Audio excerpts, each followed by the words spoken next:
Well, I knew that with a name like George, I would have to add something else.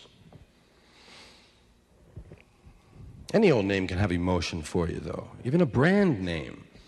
Product names have things you expect from them. You have a little emotional investment in certain names. I mean, you wouldn't eat Goodyear pancakes, right? Any more than you would drive an Aunt Jemima tires, right? It's just, you have feelings, you have expectations about it. If Janitor and a Drum made a douche, no one would buy it. There's no market.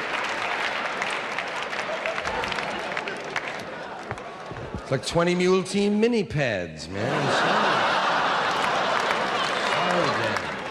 There's no market for them.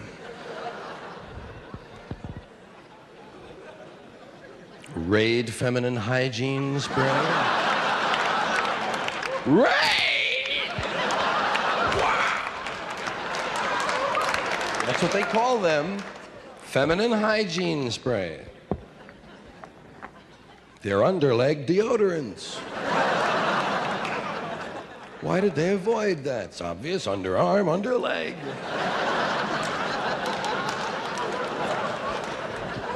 Why did they avoid that, you know? I guess it's because you have two armpits, you only have one leg pit. That's it.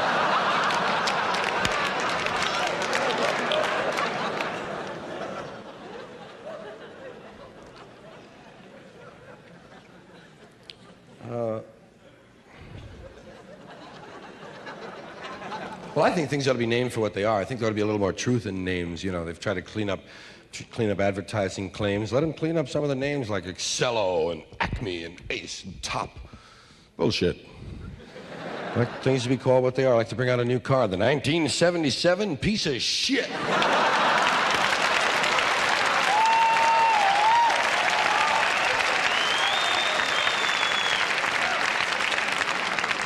A division of United Consumer Fuckers.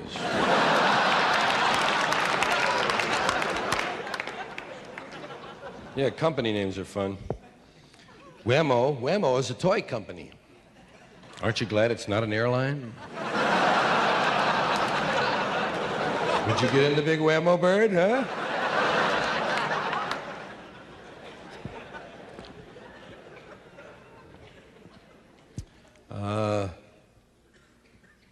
There's some just plain old words that are sort of fun to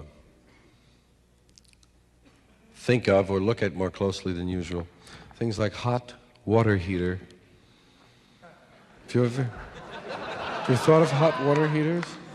Pardon me? I said I'd like to buy a hot water heater. What the hell for? Hot water doesn't need to be heated. You must want a cold water heater. How about a hot water cooler?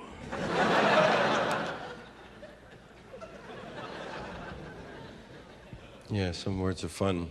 Words like flammable. Flammable, inflammable, and non-inflammable.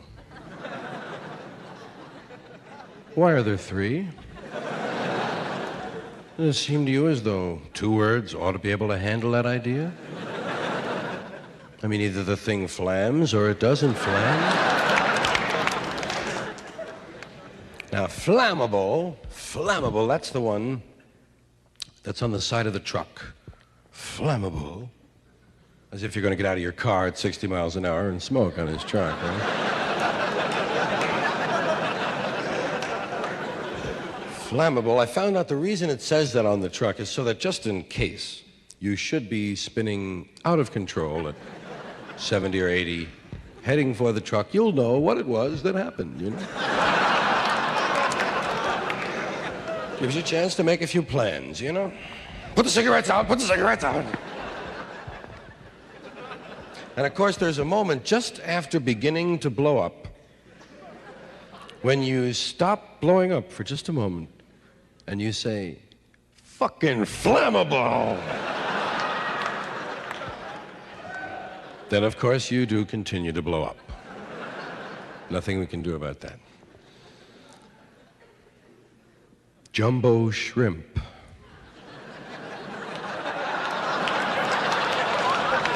Indeed.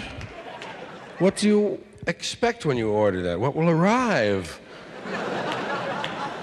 Will it be a large shrimp or a little jumbo?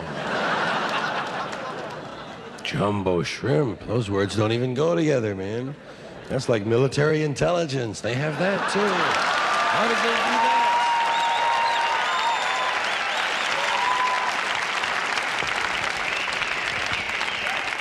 that? There's another phrase like that, business ethics.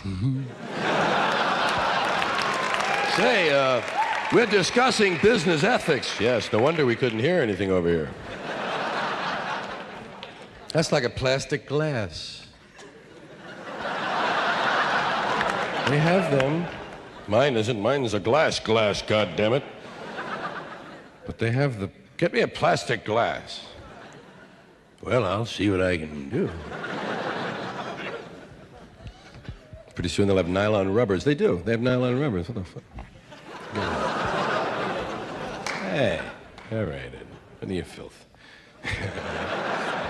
Sure, man. Hey, Tree Moans wasn't bad so far. About an hour and a half. Now, hold on. I have a real great idea. As soon as I think of it, we're all going to laugh our asses off. Right? The airline has given us a lot of strange words and expressions and ways to look at language that they force us into. Do we have words like, from the airline, like deplane? I've never deboated, I've never debussed. By God, I have deplaned. We'll be deplaning through the forward door. I'm already on deplane. That's what they tell you. Get on the plane. Get on the plane. Fuck you, I'm getting in the plane.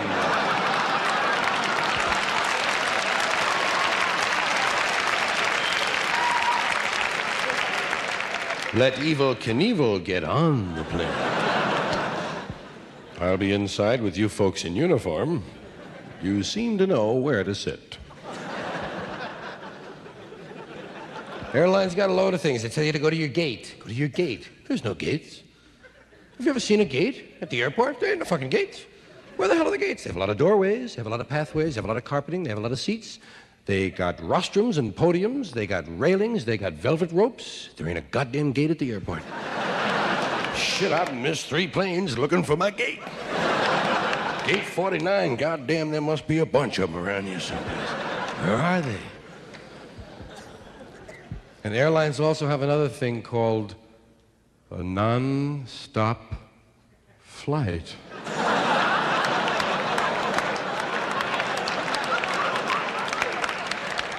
Not me, bullshit.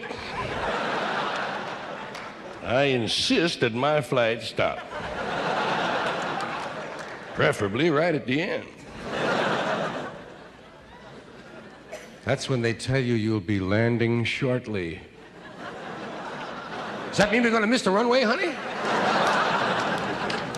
No, it just means we're on our final approach. It's when they tell you to put your seat back forward. Wow. You mean one time or a lot of times, honey? Put your seat back. I don't bend like that. And then, one further example of the airline's perversion of language. When 2 airplanes almost crash right into each other, up in the sky, they call that a near miss. It's a near hit, gang.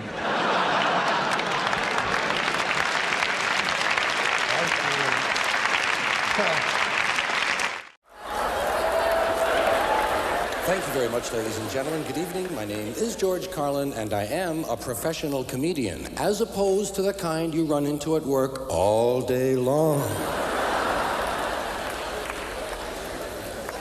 It's nice being a comedian. There are certain advantages, naturally, and a few disadvantages. There are some drawbacks to being a comedian. No one on death row has ever said, "Before I die, I want to talk to a comedian." You ever hear anyone at the scene of an accident say, "Quick, call a comedian, for God's sakes"? But it would be kind of fun at an accident to push your way through the crowd and say, "May I be of help? I'm a professional comedian." And sooner or later, at least once in your life, when the policeman says to you, "What are you, a comedian?"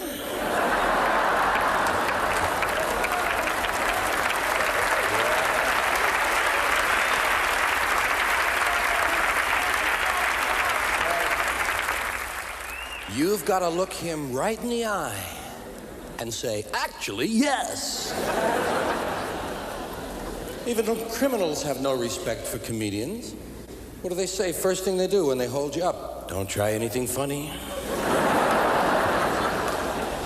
First one makes a funny move, gets it. Whenever they're not looking, I go,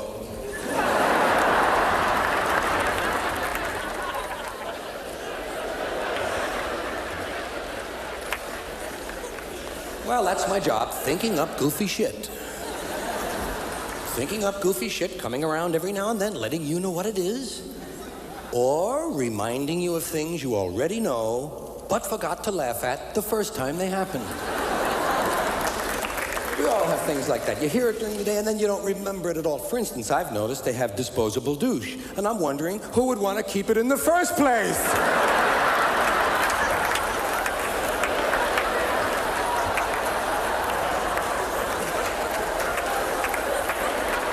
I do have a lot, not a lot, but I have some notes over here. And the reason for that is I haven't been doing this lately. I want to make sure I know and remember everything tonight. I've been taking a little time off. I get about 6 months, I think I took 3 of them quite voluntarily, and the other 3 quite against my will. I had a heart attack, or as they say in Boston, I had a hat attack. He had a hat attack. You hear about George? He had a goddamn myocardial infarction. I had a hat attack. Fortunately, my pharmacist, my cardiologist, and my doctor give me CPR. But I would like to bring you up to date on the Comedian's Health Sweepstakes. As it stands right now, I lead Richard Pryor in heart attacks 2-1. I am ahead. That's right. Now, however, Richard still leads me 1-0 on burning yourself up. Well, the way it happened was, first Richard had a heart attack, then I had a heart attack, then Richard burned himself up, then I said, "Fuck that, I'm gonna have another heart attack." Well, my feeling is if you're gonna die, or if you know, hey, die big. Die big. Nobody wants to just pass away. You don't want to be a euphemism, do you? Nobody wants to pass away. Arnie passed away. Oh, really? Yes. Well, I didn't know that. Well, that's the idea. On the other hand, Dave died. Oh, yes, I heard about Dave dying. That's true. I say die big. Give it a shot, man. Go out big. It's your chance. Die big. Work in a few posthumous reflexes for your friends. Give them a show before you go. Entertain and uplift and instruct those you are leaving behind. When you die, give them a few posthumous reflexes. The body does store electricity up. There's a certain storage of electricity, and even a dead body, a corpse, will occasionally go... And I say, if you have that potential after you're dead, use it properly. Pre-program.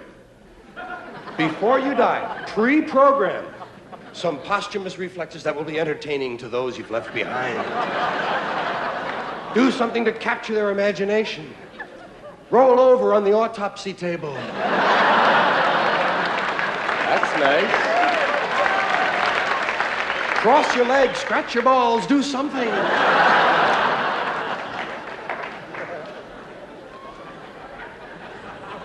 Now, the only reason that I even suggest that you have a choice about what you can do at the moment of death is a very little known and very little understood part of the death process called the 2-minute warning.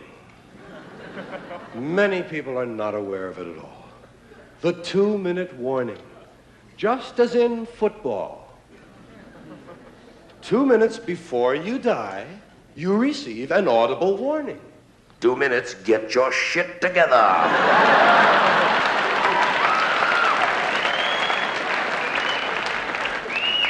The reason we don't know about it is because the only people who hear it die.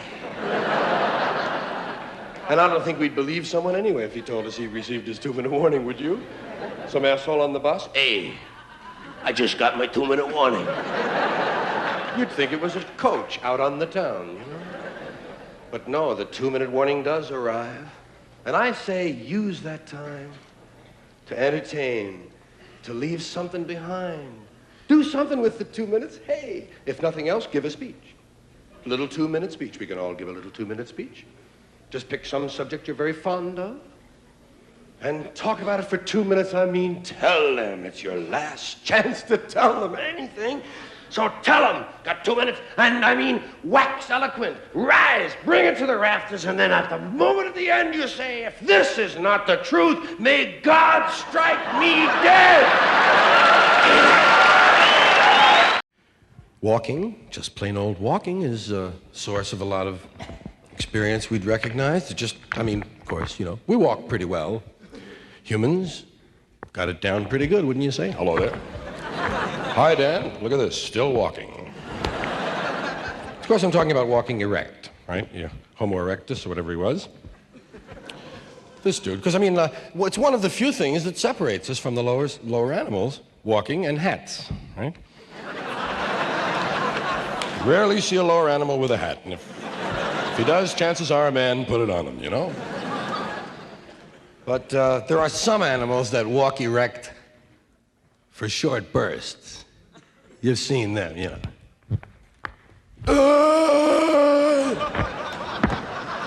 That's not it, and we know it, man. This is fucking walking. We know what walking is. We have a right to be proud, being able to walk like that. And a right to be embarrassed when it doesn't work. When we walk dopey. Sometimes you do something dumb, you know? Sometimes it's not your fault, but you always blame it on something else. Just a little misstep. Blame it on the sidewalk. Can't be me, I'm graceful. You've seen it.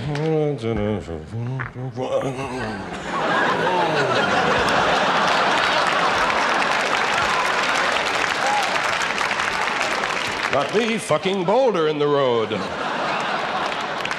Might be the shoes. They're not mine. I borrowed them. Not used to the soles. Goodbye.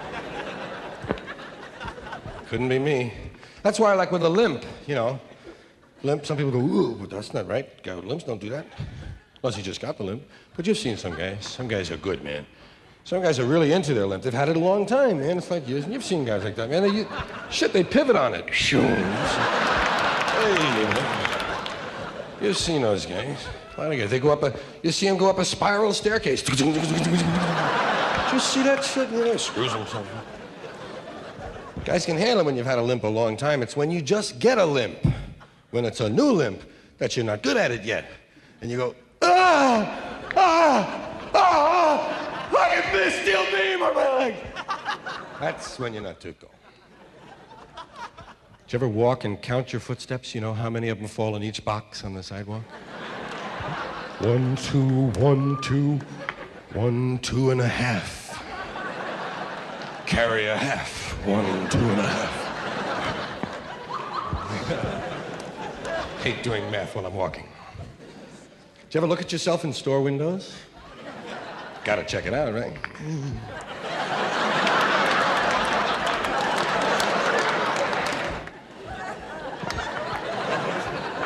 Trying to see your profile? Never see it.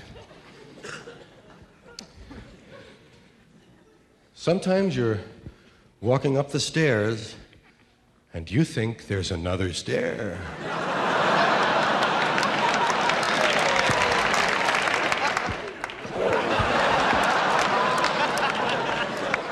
You have to go into a little routine, you know. Throw them off. Hi there, hi. Good thing stereo's on mezzanine. Sometimes you're going down the stairs, and you think there's another one.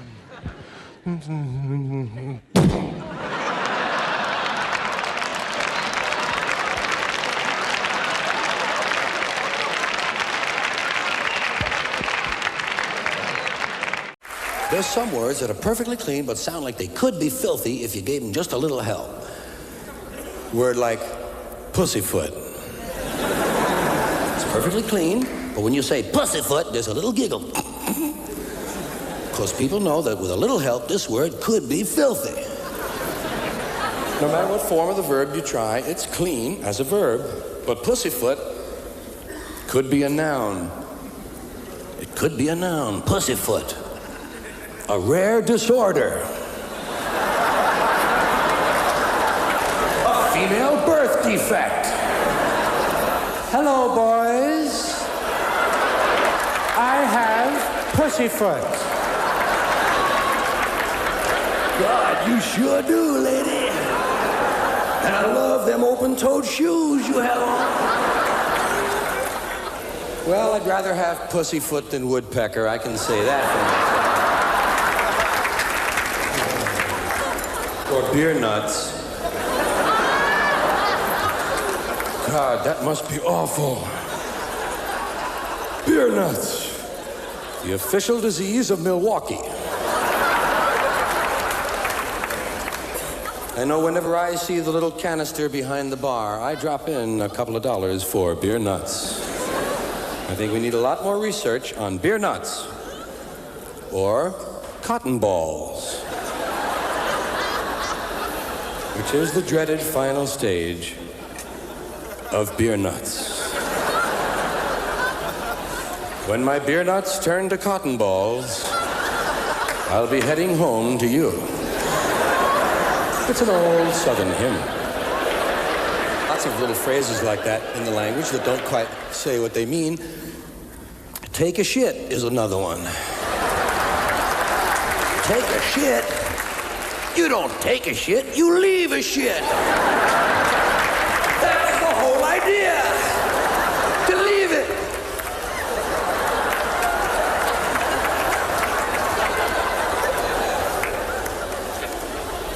I left a shit. Fine, thank you, Jeff. Where'd you leave it? In the icebox. I'm gonna take a shit. Don't take one of mine. I only have two left and the weekend is coming up. Why don't you go home and take one of your own shits? Guy's always mooching off me. He must think I'm made of shit or something. Boy, that shit don't grow on trees, you know. Well, enough of that shit.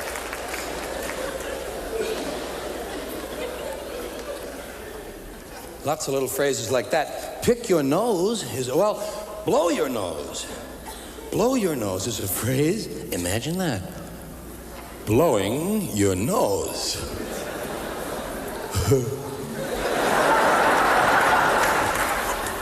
I don't believe they really mean that, do you? You can't blow your nose. I believe it's physically impossible to blow your nose. You might get somebody else to blow your nose.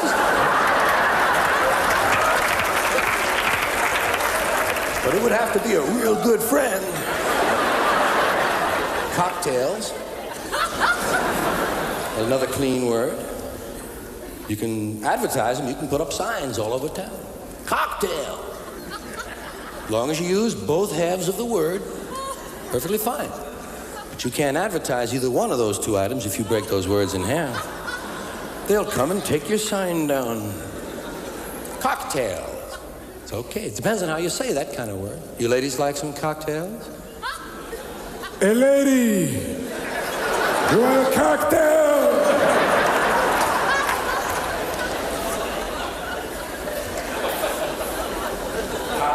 Men will actually to laugh about that. Cocktail, get it? Oh, yeah. Bangkok. There's a lovely city. How would you like to be a hooker in Bangkok? Would seem like a natural habitat. Peacock. NBC is really proud of their peacock.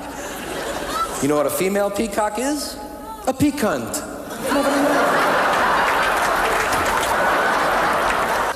My list was just trying. Here's one more item for you, the last in our civics book.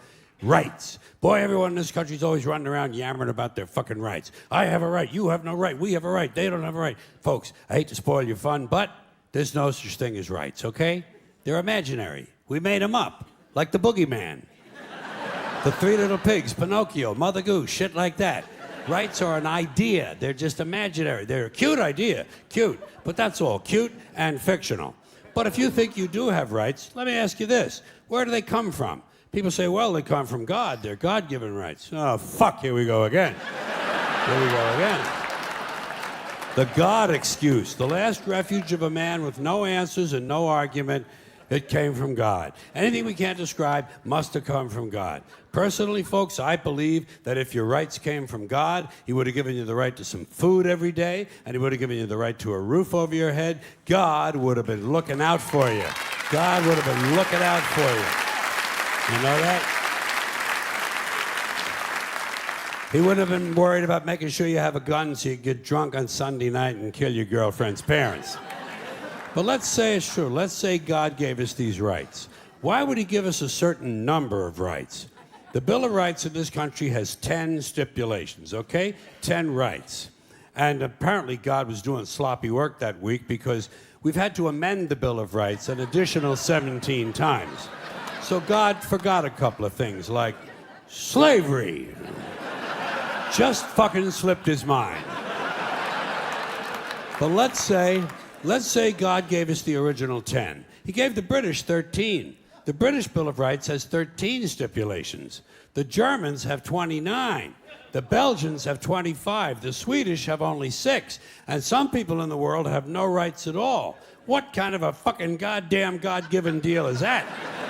No rights at all? Why would God give different people in different countries different numbers of different rights? Boredom? Amusement? Bad arithmetic? Do we find out at long last, after all this time, that God is weak in math skills? Doesn't sound like divine planning to me.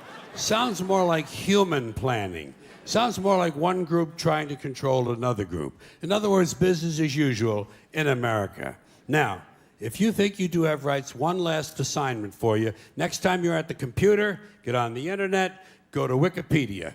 When you get to Wikipedia, in the search field for Wikipedia, I want you to type in Japanese Americans 1942, and you'll find out all about your precious fucking rights, okay?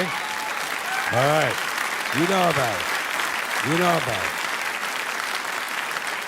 Yeah. In 1942, there were 110,000 Japanese American citizens in good standing, law-abiding people who were thrown into internment camps simply because their parents were born in the wrong country. That's all they did wrong. They had no right to a lawyer, no right to a fair trial, no right to a jury of their peers, no right to due process of any kind. The only right they had, right this way, into the internment camps. Just when these American citizens needed their rights the most, their government took them away. And rights aren't rights if someone can take them away.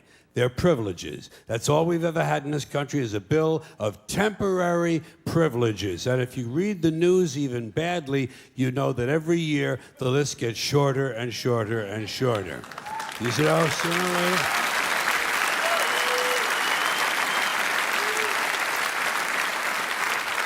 Yeah. Sooner or later, the people in this country are going to realize the government does not give a fuck about them. Government doesn't care about you or your children or your rights or your welfare or your safety. It simply doesn't give a fuck about you. It's interested in its own power. That's the only thing, keeping it and expanding it wherever possible. Personally, when it comes to rights, I think one of two things is true. I think either we have unlimited rights or we have no rights at all. Personally, I lean toward unlimited rights. I feel, for instance, I have the right to do anything I please. But if I do something you don't like, I think you have the right to kill me. So where are you going to find a fairer fucking deal than that? So the next time some asshole says, gee, I have a right to my opinion, you say, oh yeah? Well, I have a right to my opinion, and my opinion is you have no right to your opinion. Then shoot the fuck and walk away. Thank you.